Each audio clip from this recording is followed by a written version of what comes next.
Personalities like Richard Dawkins and Sam Harris are some of the world's leading and loudest voices on atheism. They have written books, delivered talks, and hold regular podcasts where their views are expressed. Both Dawkins and Harris hold to a materialist worldview based on reason. In other words, truth is only that which can be objectively proved through evidence. Faith is the very opposite of science. Faith is belief in something without evidence. Right. Science insists all the time on evidence. It's based upon evidence, logical reasoning from evidence. Faith and science are completely incompatible.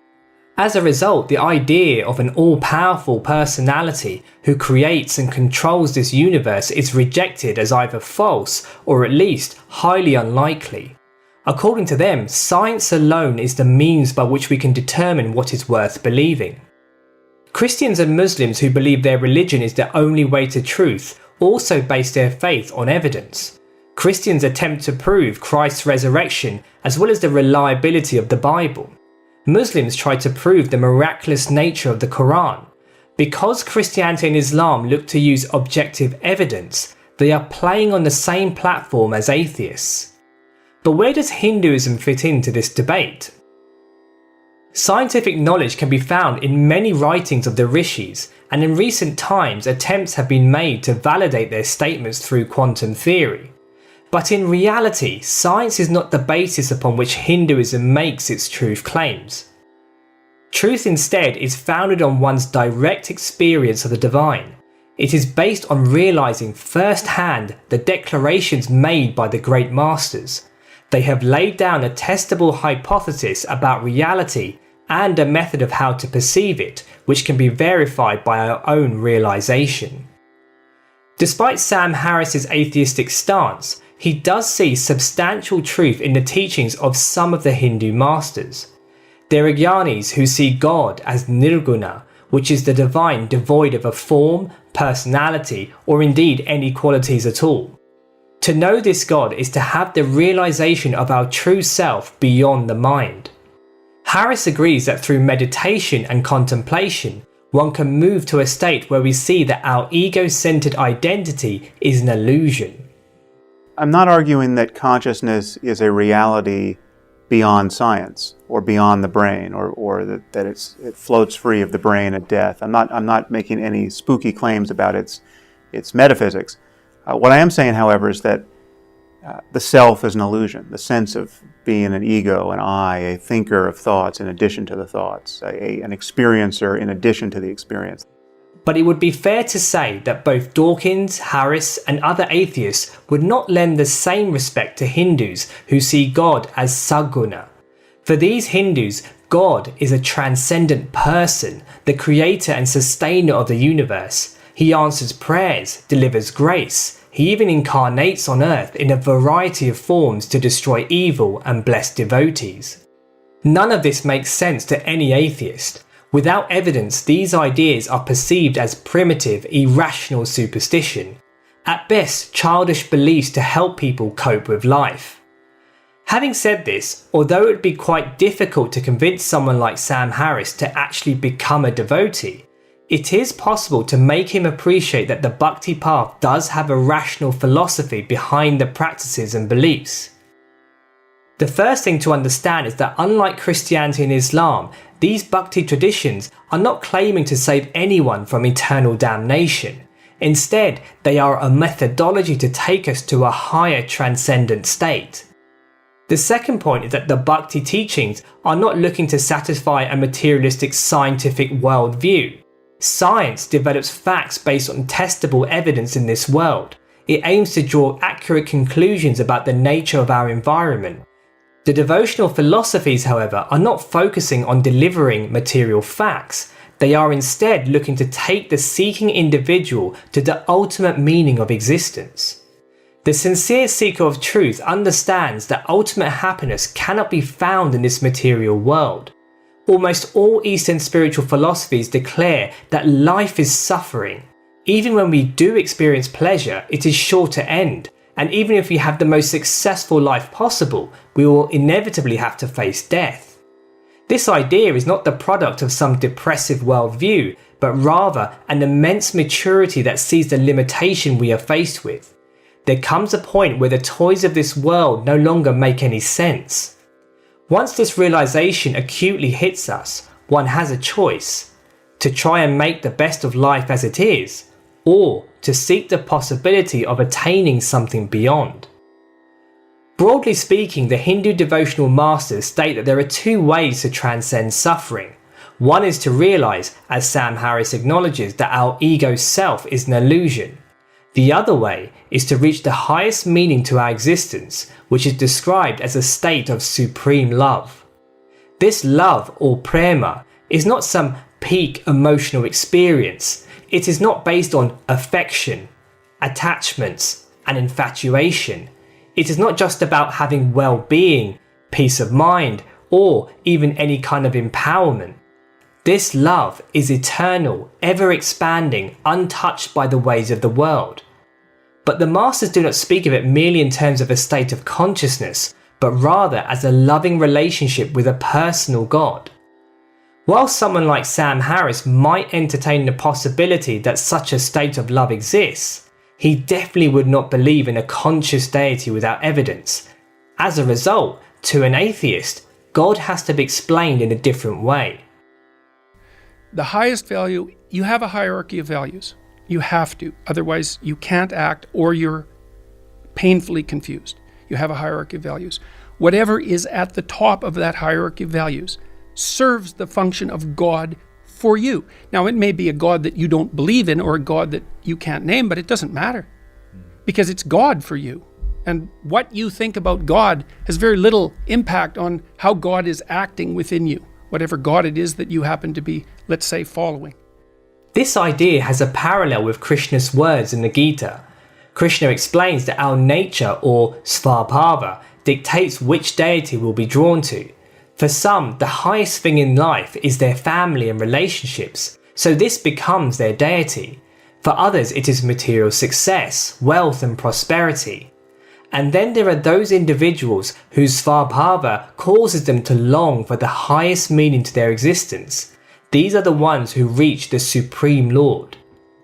In other words, whether we believe in a God or not, we all have different natures which cause us to seek different ideals. These ideals become the focus which governs our life.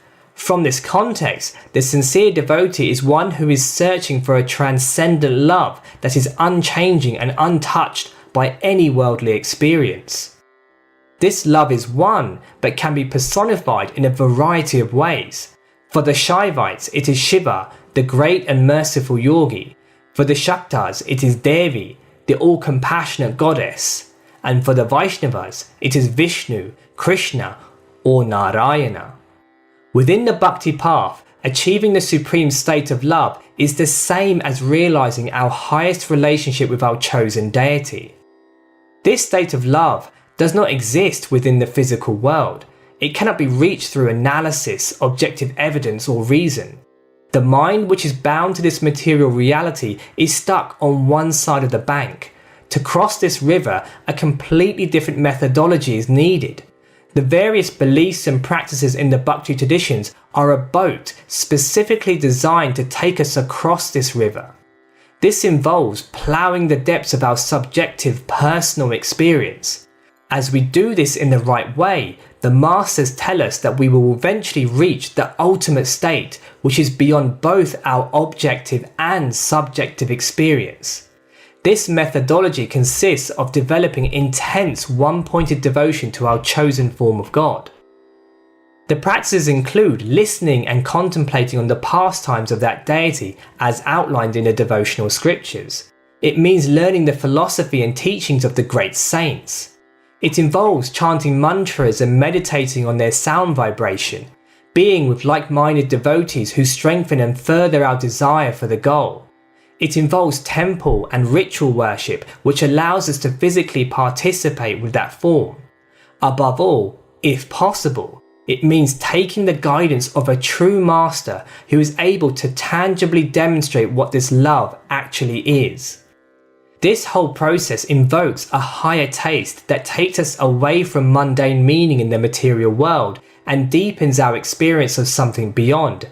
It gives us a new lens through which to view reality. We live in a world which has profound meaning, where we are dependent on something higher. We see ourselves as humble servants surrendered to our deity.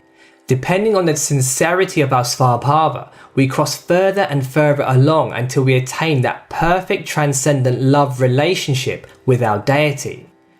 To an atheist, these practices by themselves have no basis. Beliefs and rituals with deities cannot be logically accepted. But we must stress that this path is not meant to satisfy the reason of the mind. The devotional path takes for granted that we cannot analyze our way to transcendence. Reason and logic cannot take us to experiencing ultimate meaning. But according to the masters, real devotion can. To embark on this journey, we have to suspend our judgment and tame the so-called rational mind which demands evidence for everything. The various practices may not conform to truth in a materialist sense, but they are a higher truth which takes us to the realization of this love. The more effort we place in this process, the deeper we can go. Gradually, the testimony of the masters becomes validated by our own first-hand experience, and we see the truth of their statements with growing clarity. Rationality and grounded analysis are a wonderful and essential tool for living in the material world.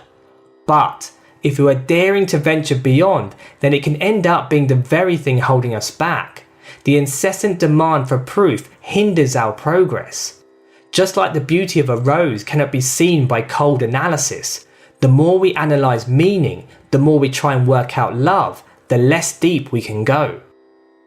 But the fear is that without logic and reason, we will be left in no man's land, susceptible to delusional fantasies. There is no doubt that such a danger exists. Subjective experience is complicated. But at the same time, the Bhakti path has a specific process. There are disciplines in place and sacrifices that are called for. One cannot simply indulge one's own ideas on a whim. The other thing to note is that the state of supreme love is not a passing cloud. It cannot be confused with another emotion. As even Sam Harris explains, we can doubt anything, but there is one thing that is self-evident. It's the only thing that has to be true of us, no matter how mistaken we might be about everything else. So if we're in the Matrix right now, and this is just we're just living in the simulation on some alien supercomputer, and none of what we think is real is actually real, consciousness is still real. I mean, consciousness is just simply the fact that anything seems to be happening. In the same way that nothing can convince you that your very existence is false, divine realization is so fundamental, so primary to who we are, that it cannot be denied. No objective evidence is needed to prove it. Ultimately, it is our ego versus our sincerity that will dictate how successful one will be on the devotional path. Only one who has abandoned all desires, who is completely rid of all selfishness, can know the truth of this love. Atheists like Sam Harris and Richard Dawkins may never appreciate what the Hindu theistic religions have to offer, but they should understand that behind the practices and beliefs, there exists a philosophical framework which is entirely rational given what the individual wants to achieve. We live in a world where reason has become the great deity that we live our lives by, and somehow we have been conditioned to believe that even God should be under its rule. But to understand the secrets and true purpose behind our existence, reason needs to be given its proper place, and instead our focus needs to be driven to realizing what real love is. It is this love that needs to become the supreme lord of our life.